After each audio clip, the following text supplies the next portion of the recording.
Hello दोस्तों, नमस्कार। मैं हूं मनीष शर्मा और आप देख रहे हैं गंगा टाइम्स डॉट कॉम। आज मैं कुछ आपके सवालों के साथ यहाँ पे हाजिर हूं और मैं उनके जवाब देने की कोशिश करूंगा जो आपने सोशल मीडिया पे, ट्विटर और फेसबुक पे हमसे आपने पूछे थे। तो पहला जो सवाल है मैं आप हाजिर होऊंगा, ये ट्विटर पे आया है। ये गौरव जी के से आया है, मुंबई से हैं। इनका है कि रूस और ईरान के बीच जो डेवलपमेंट्स हुए हैं उसके बारे में थोड़ा बताइए। देखिए, व्लादिमीर पुतिन वैसे तो आप उनको कह सकते हैं कि वो बहुत ही ज़्यादा बूचर्स हैं यहाँ पे, डेमोक्रेसी को हलाल कर चुके हैं अपने कंट्री में। लेकिन स्ट्रैटेजिस्ट वो ज़बरदस्त हैं।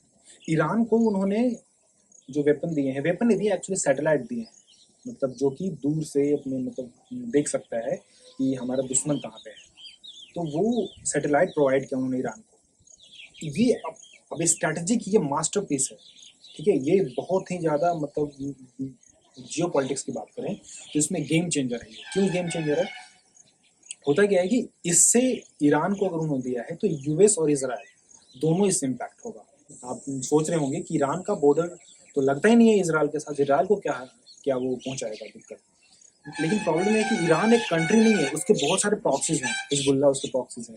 ठीक है, आपने हमास देखा होगा, आपने फिलिस्तीन के साथ जो विवाद हुआ था उसमें हमास और इसराइल के बीच में, तो हमास एक्चुअली ईरान का ही एक प्रॉक्सी है।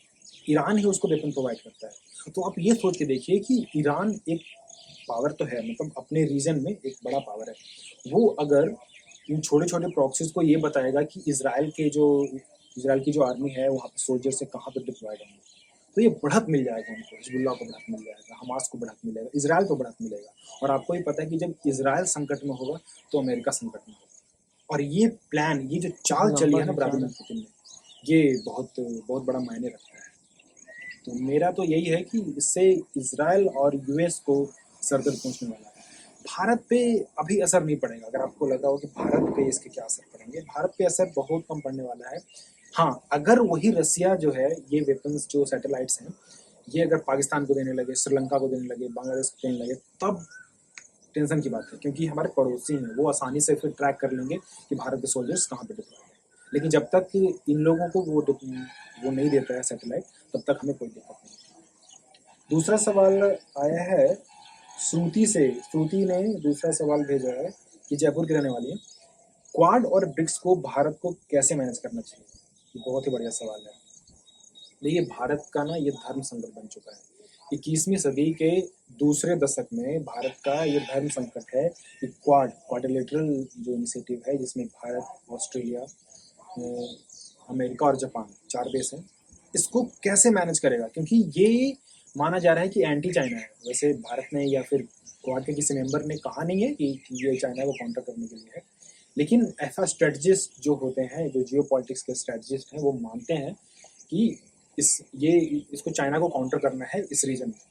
ठीक है, तो अब ये प्रॉब्लम है। और ब्रिक्स का दूसरा आता है, क्योंकि आपको ये पता है कि 2002 जो स्टार्टिंग सेंचुरी हुई थी, तब ब्रिक का वो दिया गया था कि जो डेवलपिंग जो इकोनॉमी है वो एक साथ आना चाहिए और जो बड़ी इकोनॉमी है वो काउंटर करेंगे ये लोग। जो ब्रिक्स, जिसमें ब्रिक्स में आते हैं ब्राज़ील आता है, रसिया आता है, इंडिया है, और साउथ अफ्रीका है, और फिर चाइना है। ठीक है, प्रॉब्लम यह है कि इसमें रसिया और चाइना जो है एक एलाई बन चुके हैं। और रसिया हमारा बहुत ही पुराना दोस्त है और चाइना हम पे वो कर रहा है, जुल्म कर रहा है आजकल। तो प्रॉब्लम है कि रसिया के कारण हम इसमें रहना तो चाहते हैं, लेकिन चाइना के कारण इससे दूर भी जाना चाहते हैं। लेकिन अगर हम क्वाड की तरफ पूरी तरह से ओपनली, अगर हम एकदम से कम्प्लीटली उस तरफ शिफ्ट हो जाते हैं, तो रसिया जो हमारा स्ट्रेटेजिक पार्टनर रहा है बहुत पहले से, आज से नहीं, वो इंदिरा गांधी ही नहीं, आज़ादी के समय से रहा है हमारा पार्टनर, तो उसको फिर गुस्सा कर देंगे। तो ये एक सोचने वाली बात है। मेरा इसमें ये व्यू रहेगा कि भारत को धीरे धीरे अभी क्वाड को इतना भी एकदम से एग्रेसिवली नहीं उसमें पुश करना चाहिए। क्योंकि अगर आप उसमें पुश कर दो तो रसिया को इससे दिक्कत है। अगर आप क्वाड में जा रहे हो अमेरिका के नज़दीक जा रहे हो, तो अमेरिका के नज़दीक अगर आप जाओगे तो फिर रसिया पे दिक्कत करेगा, और रसिया हो सकता है कि पाकिस्तान में दिक्कत चला जाए, जो कि हमारे हित में नहीं है। तो हमें धीरे धीरे अभी देखना होगा कि रसिया क्या आगे कुछ लेता है, स्टेप्स लेता है, उस हिसाब से हमें करना चाहिए मेरे हिसाब से। तीसरा सवाल आया है, सर हम देख चुके हैं कि कोरोना के कारण पूरे विश्व की अर्थव्यवस्था डगमगा चुकी है। आपको क्या लगता है यह महामारी कब खत्म होगी और देशों को अर्थव्यवस्था को दोबारा ट्रैक पर लाने के लिए क्या करना चाहिए? बिल्कुल सही। कोविड-19 ने तो मतलब पूरे मतलब भारत ही नहीं, पूरे विश्व की अर्थव्यवस्था को खराब कर दिया है। अब तो चाइना वैसे क्लेम करता है कि उसकी अर्थव्यवस्था मतलब ट्रैक पे आ चुकी है, लेकिन अब चाइना के स्टैट्स कितने मानने वाले हैं, नहीं मानने वाले, तो आपको ही पता है। तो अमेरिका हो, भारत का तो बहुत ही स्थिति खराब है। देखिए, मैं इसमें यही कहना चाहूँगा, एक बहुत बड़ा पेंडेमिक इससे पहले भी आया है। आप देख सकते हैं 1920s में आई थिंक आया था अमेरिका में, तो उससे भी उभरा है। 2009 में भी इतना हमारा इकोनॉमिक क्राइसिस आया था, हमारे पूरे विश्व में आया था, हमारे कंट्री ने कम झेला था, वो मनमोहन सिंह की दूरदर्शिता थी। उसी हिसाब से जिस तरह से मनमोहन सिंह ने मैनेज किया था, मेरा मानना है कि उसी तरह से पूरे विश्व को करना चाहिए। जैसे बहुत सारे कंट्री में इनिशिएटिव शुरू हो गया है कि लोगों के हाथ में पैसे दो, क्योंकि जब तक पैसे नहीं रहेंगे ना, फिर लोग इन्वेस्ट क्या करेंगे। तो मेरा यही कहना है कि लोगों के हाथ में जब तक आप पैसे नहीं देंगे, तब तक वो नहीं खरीदेंगे। इसलिए सारी सरकारों को, चाहे वो विश्व के किसी भी देश की सरकार हो, अमेरिका हो, स्वीडन हो, भारत हो, पाकिस्तान हो, चाइना हो, ठीक है, सबको लोगों के हाथ में पैसे देने चाहिए। चाहे आप $2 दो, $3 दो, मतलब वो खरीदने के लिए कुछ तो होना चाहिए उनके पास पैसा, क्योंकि लोगों के पास पैसे नहीं है इस कोविड-19 के पंडेमिक में। तो उनके हाथ में पैसे देने चाहिए और इकोनॉमी सुधर जाएगी। बहुत बड़े बड़े पेंडेमिक्स आए हैं, बहुत बड़ी बड़ी अर्थव्यवस्था के जो क्राइसिस हैं आए हैं और सुलझ चुके हैं। तो मतलब मैं उम्मीद करता हूँ कि ऐसे सुधर जाएंगे फिर दोबारा भी। चौथा सवाल है, इजराइल में जो नई सरकार बनी है उससे भारत पे क्या प्रभाव पड़ेगा। बहुत ही बढ़िया सवाल है। इजराइल, देखिए इजराइल के बारे में भी हमने पहले के सवाल में भी मैंने जिक्र किया था। इजराइल एक बहुत ही यूनिक कंट्री है, ठीक है। अगर वहाँ की पॉलिटिक्स के बारे में जाने तो हम अभी डिस्कस नहीं करेंगे, आपको मैं किसी और एपिसोड में बताऊंगा कि पॉलिटिक्स बहुत ही ज़्यादा कॉम्प्लेक्स है।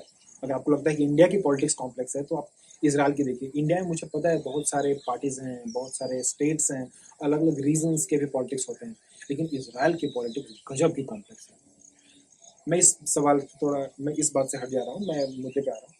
वहाँ की जो सरकार बनी है, एक तो बहुत ही कॉम्प्लेक्स इसलिए कि 4 साल तक चलेगी, और उसमें 2-2 साल का गठबंधन हुआ है। 2 साल नफ्ताली बेनेट रहेंगे और 2 साल उनके जो सहयोगी हैं वो रहेंगे।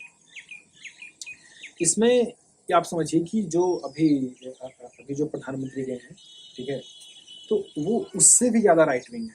लेकिन जो दूसरे प्रधानमंत्री बनेंगे, जो 2 साल के बाद बनेंगे, वो एकदम लेफ्ट विंग है, मतलब लेफ्ट टू सेंटर है। तो ये एक यूनिक है, और मुझे नहीं लगता भारत को इससे कुछ सोचने समझने की बात है, क्योंकि इसराइल से हमारे रिलेशन बहुत पहले से, और खास करके अब तो बिल्कुल जब से मोदी सरकार आई है, तब तो इसराइल और भारत के बीच में जबरदस्त ही गठबंधन हो चुका है, आप कहें ग्लोबल स्टेज पे। तो भारत को फायदा ही मिलेगा, वहाँ पे कोई सरकार आए कोई दिक्कत नहीं होने वाली है। हाँ, टेंशन किसके लिए बढ़ने वाली है, मिडिल ईस्टर्न कंट्रीज, मुस्लिम देशों के लिए टेंशन बढ़ने वाली है, क्योंकि वो खुलेआम कह चुके हैं कि पाकिस्तान का बम डाल दो। वो सारे फिलिस्तीनियों को आतंकवादी मानते हैं, जो कि बहुत ही रूड व्यू है उनका। अब जो भी उनका है, भारत पे कोई प्रभाव नहीं पड़ेगा, भारत जहाँ है वहीं सही रहेगा, और इसराइल के साथ मतलब हमारे रिश्ते जो है वो बहुत ही मजबूत होगा दिखेगा आपको आने वाले फ्यूचर में। तो यही सारे सवाल थे। ऐसे ही सवाल आप मुझे भेजते रहिए, आप गंगा टाइम्स के ट्विटर अकाउंट पे और फेसबुक पे भी भेज सकते हैं हमें। हम आपके सवालों को जवाब देते रहेंगे आगे भी। नमस्कार। ऐसे देखते रहिए गंगा टाइम्स।